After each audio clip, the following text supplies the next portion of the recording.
Okay?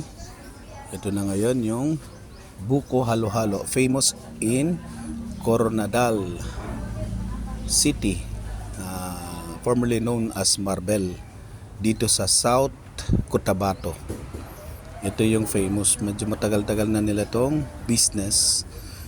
Ito yung buko halo-halo. Nasa loob ng buko.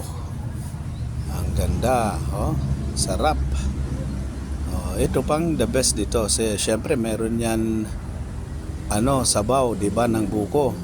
Nilalagay nila ngayon sa pichel. Yan. Yan, lalagay na natin yan, buko yan. Yan, buko. Buko juice yan.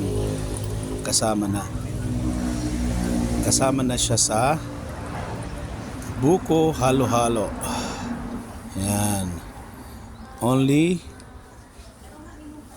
125 pesos. Napakasarap na. Let's go!